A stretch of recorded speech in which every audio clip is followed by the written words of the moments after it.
Chers compatriotes, militants sympathisants de la Fédération de l'opposition congolaise, de la plateforme des organisations de la société civile, des partis UPC, le PAP et LP Umoja Congo.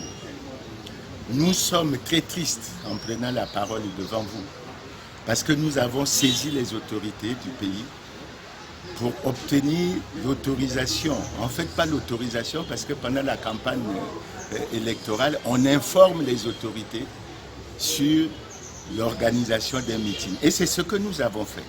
Nous avons demandé la tenue d'un meeting demain, samedi 6 mars, ici à Brazzaville, parce que nous voulions informer les Congolais sur un certain nombre de choses.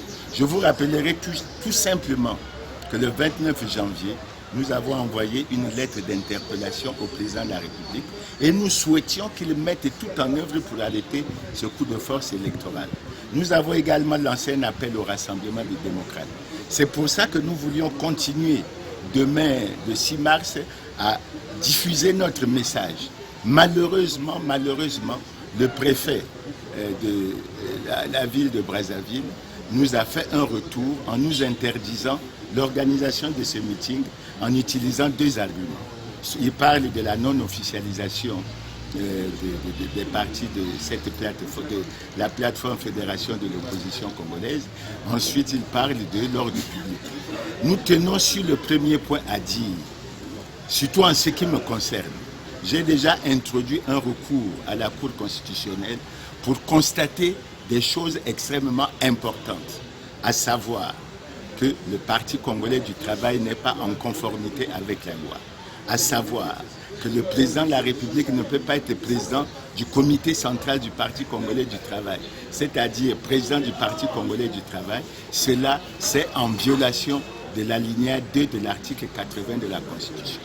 Et si tel est le cas, en nous appuyant sur l'article 15 de la Constitution du 25 octobre 2015, les autorités doivent appliquer les mêmes dispositions au Parti congolais du travail qui, en réalité, n'étant pas conforme, ne devrait plus avoir accès aux meetings, ne devrait plus avoir accès aux médias, etc. Parce que nul n'est au-dessus de la loi dans ce pays et la loi doit s'appliquer à tous dans sa rigueur. Mais avec tout ce qui se fait, nous informons les militants, les sympathisants. Nous savons que vous allez venir très nombreux à cette manifestation. Nous leur disons qu'elle a été interdite, qu'ils restent chez eux. Mais le combat n'est pas terminé. Parce que le combat que nous avons choisi de mener, c'est le combat de la restauration de la démocratie dans le pays. C'est le combat de l'alternance. Et vous voyez, le Congo va très mal. Et nous ne pouvons pas baisser les bras devant cette situation. C'est pour ça que nous vous demandons d'être vigilants, d'être à l'écoute. Nous vous disons que le meeting a été interdit. Comme nous sommes républicains, nous vous disons de rester chez vous, mais le combat va continuer. Et nous donnerons des directives. Soyez vigilants. Faites en sorte que nous allions véritablement au rassemblement des Congolais. Mais encore une chose, nous interpellons les autorités pour que les dispositions qu'on veut nous appliquer alors que nous ne sommes pas dans cette situation soient appliquées, non pas seulement au PCT, mais au PCT et à tous les partis de la majorité présidentielle qui ne sont pas en règle et que le président de la République soit interpellé sur cette question, surtout sur le fait qu'il n'est pas en conformité avec la loi et sur le fait qu'il a prêté le serment de respecter et de faire respecter la Constitution. Je dirais d'ailleurs que c'est lui qui a dit que lorsque la Constitution est violée, les démocrates ne doivent pas l'accepter.